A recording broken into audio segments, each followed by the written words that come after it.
I'm sure all of y'all had a lot of eye-opening anecdotes that Mr. Pradeep had to share with us and would take due action, considering when he had questioned us how many have prepared a will, we saw only a couple of hands up. We'll close our program for the day with our last session. And in keeping with the atmosphere of Independence Day around the corner, we have Mr. Karan Datta with us to share his experiences with us. Mr. Karan Datta. A brief introduction for Karan. Karan has spent a lot of years in the financial markets and in the asset management business in India, and having achieved what he set out to, he then excused himself from the financial markets and is now currently exploring various other passions that he is interested in. He is an avid, he's an avid sportsman. He is into mountaineering. He is into fashion. He's a fashion curator. He also does. He's a motivational speaker, and he's going to be sharing a lot of information with us. And one of the subjects very close to his heart is India's defense establishment and our strategic position, as well as counter-terrorism. So those are the nuggets that Karan would be sharing with us today in his session titled India First. Thank you. Thank you very much. Thank you. With all that introduction, I have a confession to make. As I speak to you today, I'm jobless, I'm unemployed, and I'm part of India's mainstream problem, which is jobless, unemployed youth. But I'm thoroughly enjoying myself because Swaroop is a very close friend of mine, the one who was making the presentation from Mire. And he mentioned one sentence, and he says it's better not to be an employee, but to be a shareholder. I'm trying to be a shareholder these days, so I'm hoping Dipesh and Mire and everyone grow my wealth also, and I'm able to do what I want to do, which is enjoy life and kind of be jobless as far as possible. So one of the things you've heard so much about wealth and making money, and then after you make the money, what do you do with the money? You kind of leave it for the next generation, etc. My last session is going to talk about nothing about all of that. You can only create and make wealth if you have a country which is strong enough to be around for your next generation. Remember that this country has been independent only for the last 70 years. For the last 800 years, we've been under rule, 300 with the British and 500 of the Mughal era. So 800 years of not being independent, it's barely 70 years of independence. So you can have all the wealth in the world, and you can even leave it for the next generation, provided you have a strong country to be part of. And part of my discussion today is titled India First. I've been a money manager, a mutual fund guy all my life. That's all I know. But there is this little interest that got developed over the years because my dad is a fighter pilot, and he's here today with us. So what happened is, because he's a fighter pilot and he was with the Indian Air Force, we kind of got posted to different parts of the country. One of those postings was also Jammu and Kashmir. We lived there for about 6 years. And part of that discussion I'm going to have today is about what's happening in Jammu and Kashmir. So here are the ground rules. First of all, this is going to be a session, a lot of maps. So for everyone who's been traditionally very strong in geography, you will do well.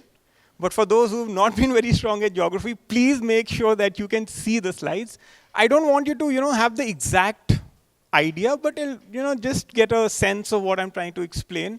So there'll be a lot of geography, a lot of maps, very little text, and a whole lot of explanation around sensitive matters.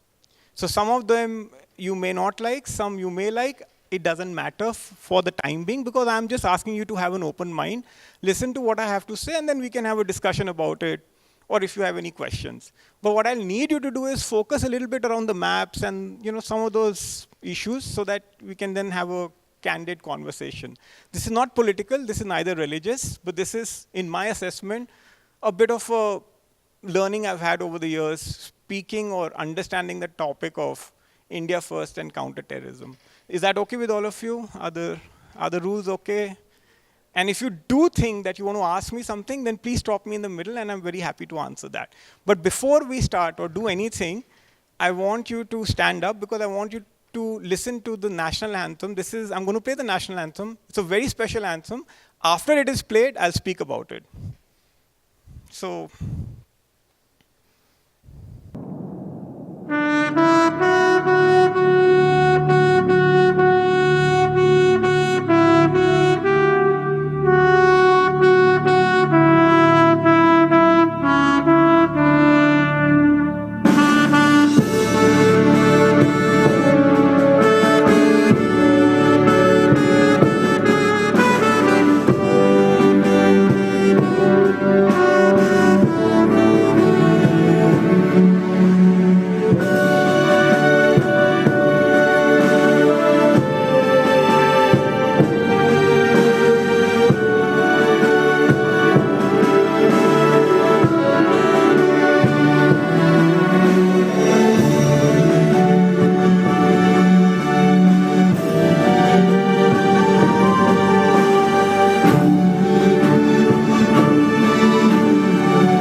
Thanks a lot.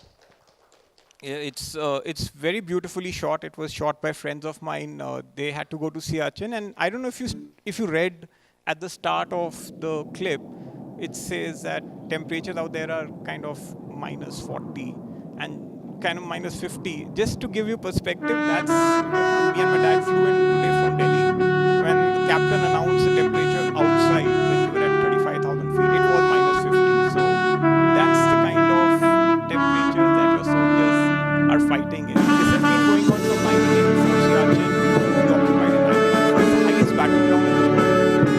It is the highest battleground in the world. No other army has got the capacity, capability, or the experience of sending their troops up on those glaciers. By the way, at Siachen, soldiers don't die because of bullets. They die because of either avalanche or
who are out here, this is what you've been taught. This is the political map of India. That's how we know India to be. Is there anyone in this room who's not kind of seen this as you've grown over the years, as you've spent time? And do you all relate to this map in the country as our nation? Yes or no? Is that what you've seen all your lives? Correct? So this is, I used to be in Bombay, shifted now to Delhi. That's where it is. Eastern parts of Delhi. This is where we are today, Karnataka, Bangalore. By the way, we're the only country in the world called subcontinent. It's because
them in two wars, 65 and 71. So on the western side of our country is a country called Pakistan. And on the eastern side, we've got China. So you can see out here, that's Pakistan, and that's China. And I'll spend a little bit more time around those maps as well. How many of you have seen this map? And what is this? Has anyone been to Pakistan? No, I'm serious. Has anyone actually been to Pakistan? Have any of you got Pakistani friends?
Its borders with Iran and Afghanistan. So this is Balochistan.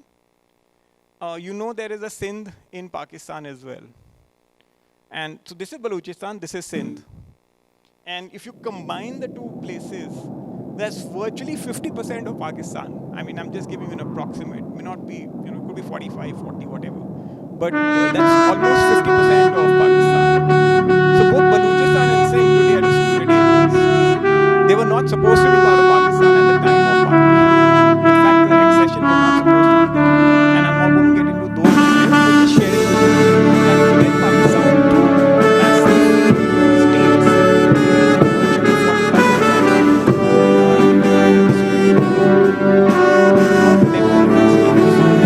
45%, as we go up, this is the heart of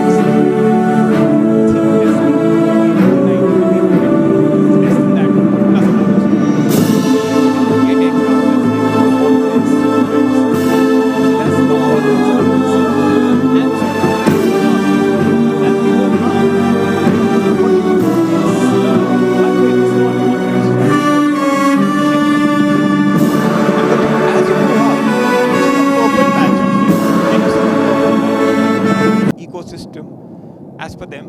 So I'm just going to go back to our map once again and show you the purple thing right on top. Now that's the one which is getting reflected here as well. Can you see that? So ye hai kiska? And if I was doing this session in Pakistan, what is the answer they would give? First they will throw me out and then they'll say it's... So ye hai kiska? Like, who owns it? And by the way, this is like, it's a pretty large piece of land. It's 35,000 square kilometers, just this purple patch. It's called Gilgit-Baltistan. It's a name you will hear much more going into the future. So here is a map which kind of shows the actual ground position of Jammu and Kashmir. So take like 30 seconds, look at it. It's very self-explanatory. And then I'll try and kind of explain. Can you see it at the back? Can you all? Yeah? Yeah, OK. So this is the map of Jammu and Kashmir. The green part is not ours for now.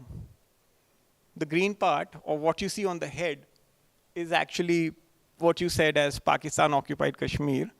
And this entire green area is almost this part, just till here, is about 35,000 square kilometers. That's Gilgit-Baltistan. The real piece that actually we have some control over, or the place where India has Jammu and Kashmir, is only the white outline, not even the red, because that's with the Chinese. That's Aksai Chin. So on the east, it's Aksai Chin, taken by the Chinese. And on the left, and on this side, on the western side, all of Gilgit-Baltistan is with Pakistan. So what you're really left with is this part. So 60%, not 60, roughly 45% of what you see on the political map of India is not necessarily with us. And so this has been an issue for a pretty long time. So I'm going to take a second and probably, by the way, do you know where Siachen is? Just a wild guess. If you were to take a pin and put it, where would you put it? Near Ladakh. Yeah? India-China line of control. It's actually somewhere here. It's not pointed out here, but this is where Siachen is. I want you to focus on Kargil, because that's been in the news for the Kargil war. By the way, this country has fought 4 wars, 62, 65, 71, and 99 technically was a war because it had full-fledged warfare, though in a very isolated, I mean, in a very specific area. So it was not a across the border war, but 99 was a war.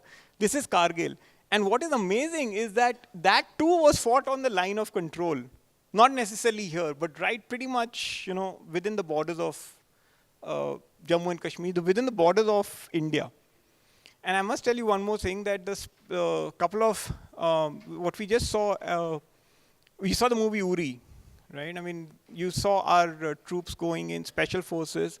There too, max to max they entered was beyond line of control. So never has the armed forces done anything aggressive beyond the boundaries that have been set by the political establishment. That's really important, because can you imagine the kind of control and constraint that the army and the air force has to work within to make sure that none of these boundaries are crossed?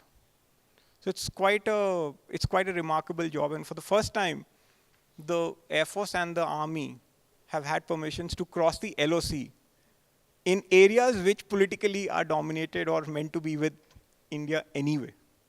So that's actually the map of Jammu and Kashmir. And this is relevant. This is very relevant because this has now a place called Gilgit-Baltistan, which is going to be heard a lot going forward. In fact, very interestingly, it's in a very fiery speech at the time of the 370 being discussed in Parliament. Amit Shah, in his very aggressive mode, said that Pakistan-occupied Kashmir, Gilgit-Baltistan, and Aksai Chin, both are supposed to be part of Jammu and Kashmir. I think for the first time in the Parliament, a minister of that seniority has made a claim like that. Now, those are not small things to say. These matter. So why and how did we reach here? What is the definition of all of this? Does it matter? In an era where in Bangalore, you're being asked to create wealth and then pass it on to your next generation, does this even matter? It does. Because at the end of it, what I will try and do is link all this back to the investment patterns of this nation. Because if you don't have a safe and secure nation, you won't have a safe and secure future for wealth generation as well.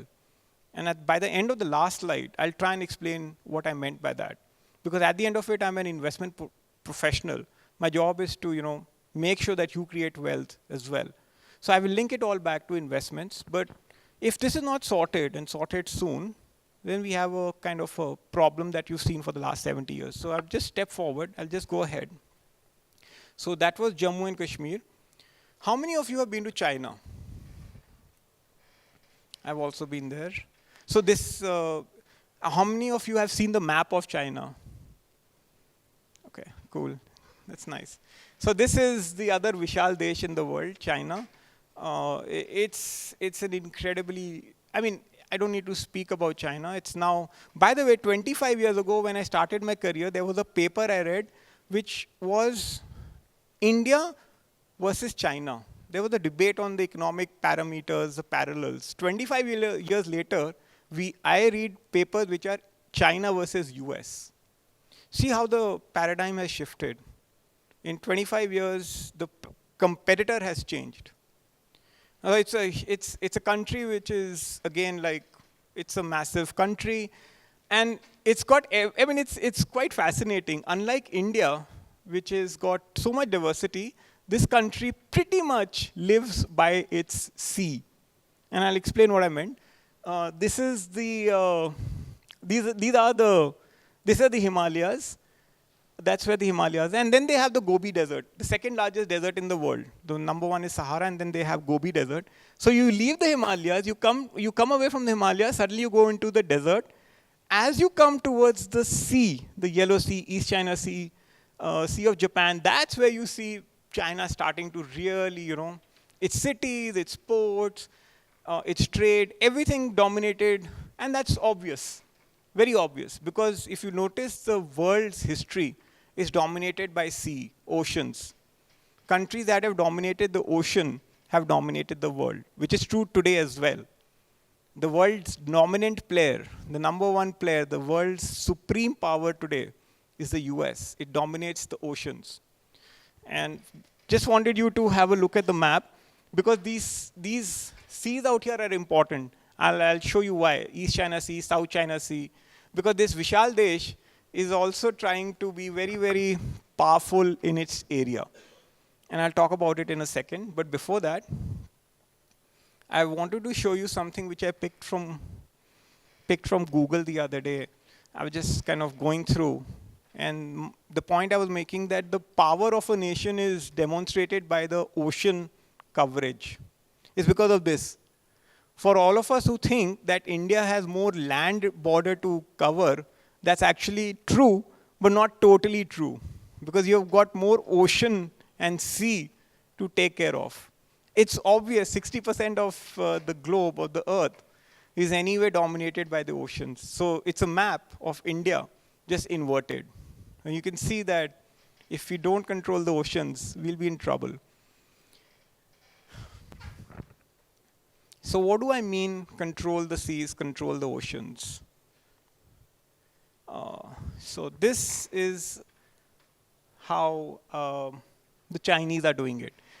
How often do you read the papers in which they say that the Chinese are in confrontation with 30 countries?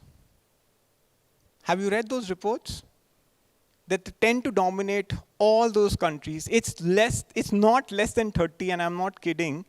It is 30, and you can see this entire, so from the, it starts with Vietnam, Japan, South Korea, Philippines, Indonesia, parts of India, then you remember what happened with Doklam, and the list is very long. Singapore, they've had issues even dealing with Singapore, even though they have such a friendly environment out there. So it's a pretty long list of countries that the Chinese are aggressively pursuing. Taiwan, they think Taiwan is their own.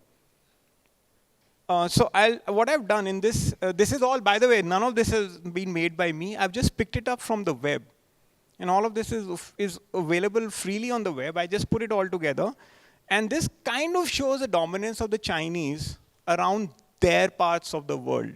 So I'll tell you what it means. Can you see the star? Can you see a star here? So every place you see a star, that's either a Chinese port, a naval base, or a military naval base. Can you see the number of stars out there? Will you count them for me? What's that?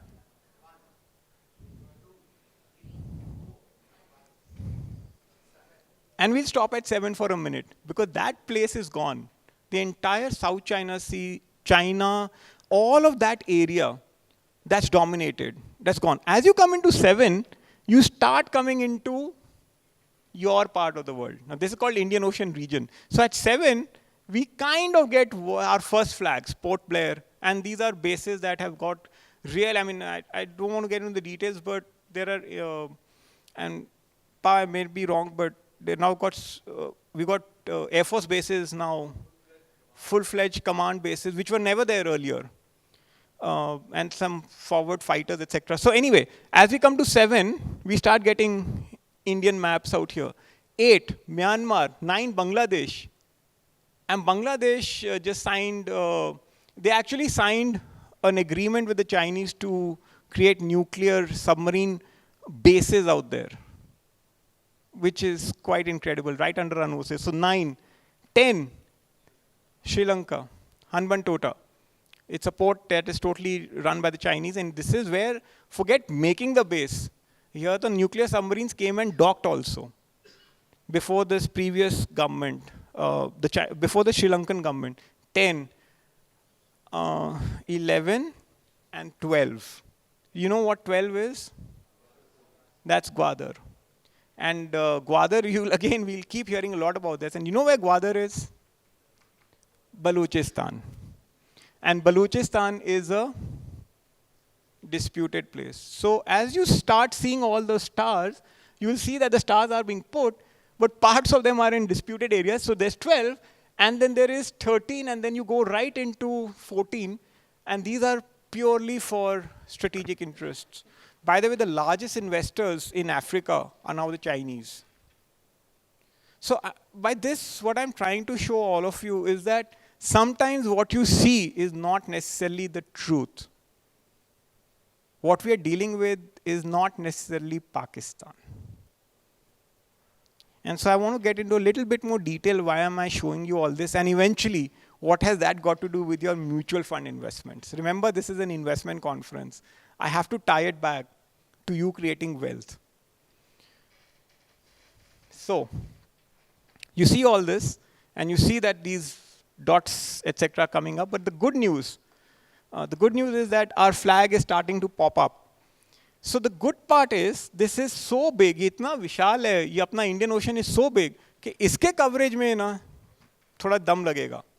And for the first time, we are also beginning to have blue ocean capability, which basically means beyond your own strategic theater. So India's map is starting to pop up, and that's a good sign. What I'll do next is, so how many of you have heard One Belt, One Road? And CPEC, China-Pakistan Economic Corridor. Now, all of this is happening. It's been happening for the last 15 years.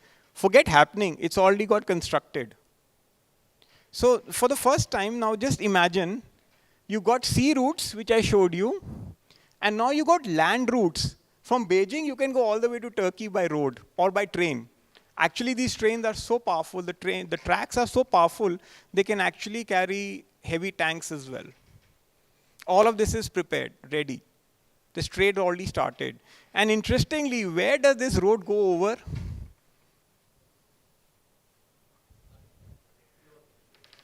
POK, IOK, Jammu Kashmir, Gilgit, Baltistan. All of those roads, all of that construction, all of that sensitive corridors actually pass through our parts of the land. And so one of the non-signatories to CPEC is actually India. So if you notice, there are many countries which have signed, as co-creators of CPEC, but not the Indians, because, I'm sorry? UK is not signed. Signed, okay. So this is just to give you an illustration. But what I'm going to tell you now is something which is probably a genesis or the real reason as to why this is important, and why is it that Gilgit, Baltistan, CPEC, Obor, why am I discussing this with you, is to show to you, how many of you are businessmen out here? Like run your own businesses? So this And how many of you all are professional, like work with companies? So one thing common between the professionals and the businessmen is the importance of logistics. So whichever business you are in, the importance of logistics, right? I mean, uh, logistics is important. So as a businessman's hat or as a professional hat, just keep the logistics part in mind right now.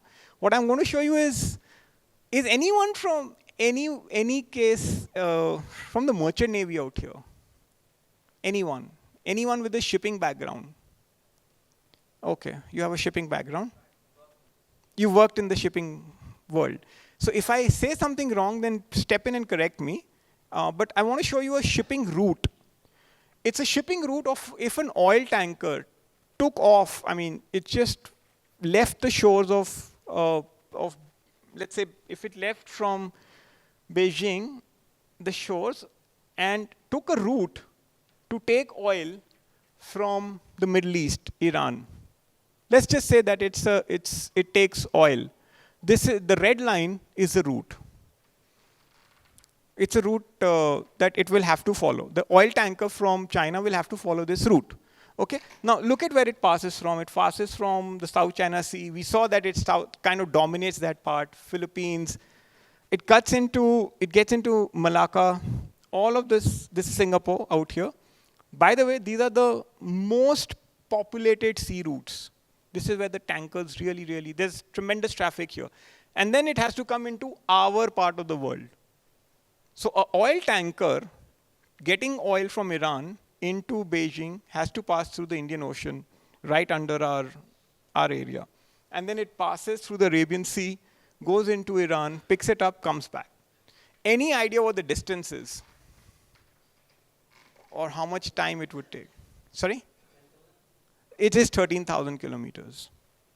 It is 13,000 kilometers. So it's a pretty circuitous route. I mean, you can see big. And then it has to go into Malacca Straits, very high density of traffic, gets into Indian Ocean region. If ever the Indians want to blockade oil, they have a capability to do so.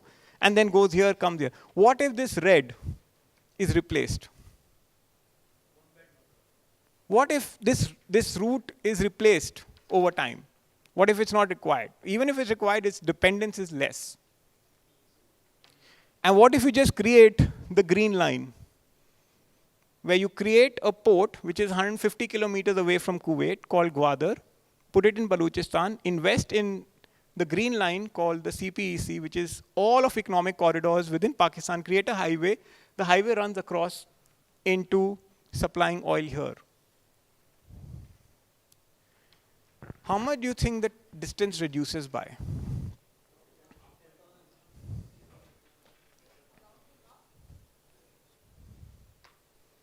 It's 13,000 down to 2,000. It's not half. If it was half, it was still okay. It's 1/4. Now, the businessman hat and the professional hat will realize that if logistic costs come down by 1/4, you don't need to do anything in your business. On a steady state basis, you will make quite a lot of more money because your costs are coming down dramatically. And so this map shows that from Beijing, not Beijing, it was Tianjin port. You take off, get here, come this, do that, do all this, come into Kuwait, go back. It's 13,000 kilometers. And it's roughly, you see this entire, it's about, I'll tell you in how many days also. But imagine you cut this all out and come here. Build the road, come to port, get it off at Kashgar, and transport it by road. You know what the days ka difference will be? It takes 45 days for the tanker. It'll be down to less than 10 days. 1/4 distance, 1/4 time. Now, the businessman hat and the professional hat. You are the CEO, you are the owner, you are the promoter. Now, what will you do to protect this? How hard will you protect this? New route. With all might. At all costs. And so at all costs is what is, I think, the definition of what we are countering. Remember, Pakistan not a very serious nation to deal with. It's not something that, I mean, we are a really large nation. But the environment and the atmosphere has such been created that we kind of deal with Pakistan. That's not necessarily true. We don't deal with them in the truest sense. What we deal with is this entire infrastructure that's getting created. And it's a $50 billion investment. It's made, it's done. At what cost will you secure your $50 billion investment?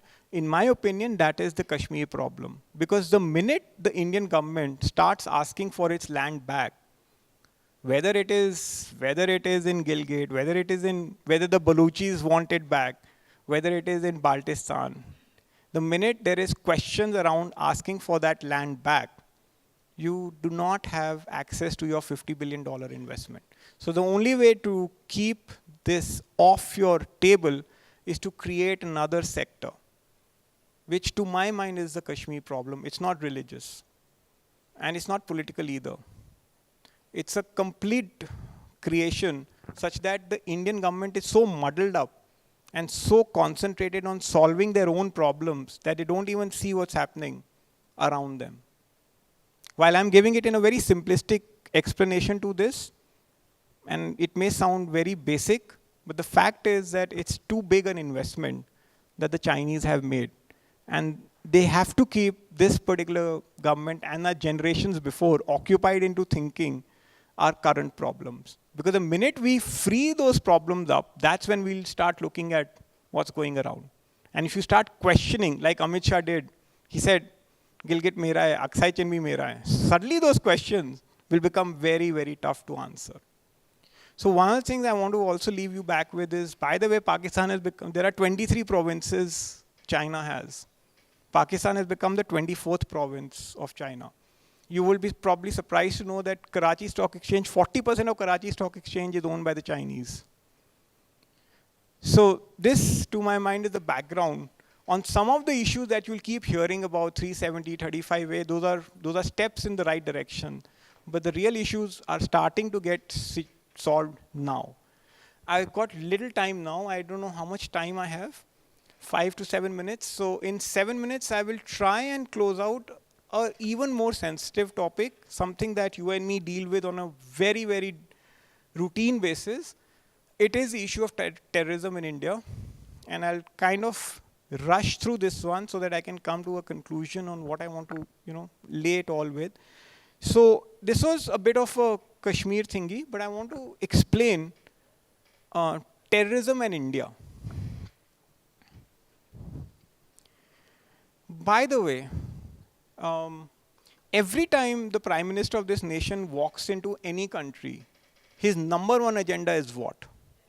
Yes, it's surprising, right? I mean, 6 years he's been stepping out of the country and his number one talk is terrorism, where he should be talking about give me money, give me FDI, come in and invest, etc. But his number one topic is terrorism. I think the number one issue that this nation suffers from is terrorism. We've been victims of terrorism for the last 35 years. And I want to show you some stuff which might surprise you. So just like there is a research around mutual funds, Moody's did this research around terrorism. Do you know in the last 20 years, only 20 years, going back 2015 and back, in the last 20 years, how many attacks have happened on India? Terrorist attacks, not Naxal, not, pure terror attacks. Take a wild guess, in 20 years, how many? 4,000 is very wild, but it's not 4. It's actually 6,083 terror attacks in 20 years. And just to put that in perspective, that's 1 attack a day. Just to show you that, it was a Moody's research. And we faced 6,024 from 2013 back to 94, 6,000 attacks. Now, I just want you to absorb that number in 20 years. It's only going back to 1994, by the way. If you go back another 10 years, we've had Kanishka. I don't know if you remember Air India being bombed out. So it doesn't have those. It's only in this 20 years, 6,000 attacks. Now, as a nation, are you even concerned that you are under attack 6,000 times, one a day? We've had attacks here in Bangalore. By the way, there's not a city in this country that has not been attacked. Not a city. It's just an intensity. Now, so now my question to you is, are you victims of terrorism? What is the definition of indirectly? Will it become direct if you take a bullet on your chest? Is that direct? What do you mean indirect? I don't have too much time, so I will not stress on this issue, but you and me as citizens of this nation are direct and complete victims of terrorism. And I'll explain it to you because Moody's did a research on this, and they found out the economic costs of terrorism. The economic costs of terrorism are so direct that it has a profound effect on how this nation has progressed. And the economic cost is as such. Oops. The economic cost, as per Moody, is in a year when there's a major attack. And by the way, I can show it to you. It's part of the research. So hear this out carefully, then you'll get a sense of what I'm trying to say. In a year that there is a major attack, one major attack, that country or India will lose 1.5% GDP or 2.5% of investment growth in that year, if it's a major attack. Now, how many attacks have we had? 6,000. And all 6,000 are not major. But there is one attack every day by that mathematical conclusion. Can it be safely said that every year for the last 20 years, we've had one major attack? Is that a safe assumption? So if your country has lost 1.5% GDP for the last 20 years, year on year, and 2% investment growth, can you imagine the economic impact on this nation? And Swaroop spoke about a $5 trillion economy. In my assessment, if this was not hampering us, we probably would have been close to 3.5 by now. Because in my assessment, we've already lost $600 billion of growth because of 6,000 attacks, people who come, 6 or 7 people who come and attack a hotel or do all this. They bomb out a plane or do this, do this, or hijack, or blast, 2611, Pathankot. I mean, the list is endless. I can give you photograph after photograph. If it's one a day, it's one a year, you and me are losing 1.5%. So Dipesh and Mire and myself in my previous avatar, we can do what we want to. But there will be constraint on the growth. So the number one thing that this government is up to is trying to protect the borders, trying to make it a safer, secure nation. Because if you're not a safe and secure nation, no one will come and invest. And I want to end this all by coming to my final slide, where I promised you that it has to end up creating some kind of resonance when it comes to wealth creation. So what does all this mean for markets? And so now, what I'm going to do is, I'm going to flip this whole discussion around. I am the client, and you are Dipesh in my life. Okay, this is my last slide, and I'm going to end with this. I am the client. You're no longer the client. You are my advisor. You're my family advisor. You're my counselor. You're my financial advisor. And I come to you with a proposal. I come to you saying that I have a 100 crore investment to make. I can put up a manufacturing plant. I'm a motorcycle parts manufacturer, and I want to put up a 100 crore plant. And here are my two options. So as my advisors, I'm seeking advice. Please tell me where to put the plant. Two options. One, I can go to Gurgaon in New Delhi. I can go to Gurgaon. It's reasonably safe. I mean, it doesn't have too many issues. Maruti has its plant there, but it doesn't have any tax breaks. There are no tax breaks. I can put my plant, start production, and kind of work will start. My other option is go to Jharkhand. Perhaps go to Jharkhand, a Naxal area, Naxal affected area. The thing is, I can put up my plant. Security is a concern because, of course, the Naxal attacks happen and people lose their lives. The factory could get blown out, but there is protection. but I get a 5-year tax break, very attractive tax break. My plant could actually start making money in the 3rd year itself.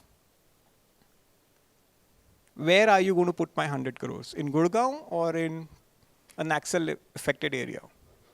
How many of you will take me to Jharkhand? I want to see anyone in this entire, the courageous gentleman out there will put my plant. So one round of applause for him. At least he has the courage to do that. 2. But 98% of this population, very sane decision, will put my plant in Gurgaon. Why? So if it is true for you and me, is it not true for Harley Davidson sitting out of their New York boardroom and deciding where should we go next? Should we put our plant somewhere in a manufacturing outfit in China or come to Gurgaon? Where will they go? Why? Not because our manufacturing is poor, because for them, Gurgaon is the equivalent of 6,000 attacks. They just read New Delhi, India. Where will they go? They will not come to this country. So what you're losing as a result is FDI, foreign direct investments. No one will come and put a factory. They may invest in a stock market, but they won't give you hard cash to put factory. It's what Foxconn is doing now in Maharashtra. It's a $5 billion project. And we're seeing the train project, the bullet train. For the first time, foreign investors are starting to come and put actual infrastructure in the country. So if it's true for you and me, it's also true for the Firangis. So it's not fair for us to say, "Ke paisa lagao," till you don't make it a safe and secure nation. My last part. If this stops, if this government or the next or the previous or someone stops this 1.5% loss, okay, we get the 1.5% back. There is a bit of an advantage of GST and a bit of demonetization effect coming back. Let's add 100 basis to that, maybe 75 basis. If the effects of GST, if the effects of demonetization start getting positive. So 100 plus 100 kitna ho gaya? Literally by these two efforts, you're adding 2% back to GDP. And if a state like Uttar Pradesh, which is like considered a Bimaru state, adds another 50 basis to GDP, just hypothetically, you and us, the nation, to its current 7%, will easily add back 2.5%. That's 9.5%. That is the Chinese growth rate for the last 25 years. So one of the things that this country is trying to do through its various efforts is to make it a safe and secure nation. If it does become a safe and secure nation, I can tell you one thing for sure. I've done this all my life. There is no better country to invest in. We are the only country in the world to have 32 sectors. The only other country is the US. You can pick the top name in each sector, you'll get 30 names. And as a fund manager, that's our only job, to pick 30 great names which will create wealth. And wealth creation is a decadal affair. Keep your money invested, stay there, be with Indians, invest with Dipesh, because my last slide is this. Don't focus on markets. That's not your job. That's the job of the fund manager. Leave it to him. You please explain just your dreams and goals to Dipesh. That's his job. He'll take care of it. Don't get caught into the complexity of the markets. I can tell you, standing here in my personal experience I can share with you, I've given up everything because I trust the markets will create wealth for me over the next 20 years. And they have delivered. Funds have delivered 80 times. So, in conclusion, all I'm saying is trust the markets, trust the process. And I think this particular government is making efforts to make it a safe and secure nation, happy investing, and don't stop in the process. Thanks a lot. And sorry for taking extra time. I have this one last video in case you all are interested, in case you want to see it. It's, if we have 2 minutes time. Sure. In case you all are keen to see this video, it's just 2 minutes. It'll give you a glimpse into the world of the special forces that the Indians have. It's a very elite force. Out of every 10 people who apply, only 1 will get through. And each one is 6 people's capacity. One person is a doctor. He's an arms specialist. He's also he's a specialist in close warfare. So these are the special forces that the Indian Army has. It's called It is called, well, it's called the Special Forces, but their regiment is a 9 para. It's a small clip around them. I don't know how it runs. Elite task force.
Noted to the Indian Army. In case anyone has questions, I'll try and answer them. Otherwise, we can step out and over lunch we can speak to each other.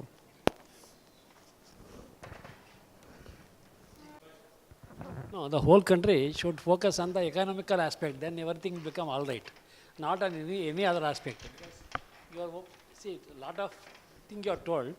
Finally, the conclusion is, how the economy is driven by all these things. I will just, the question is the dependence on the economy of the nation and its build out.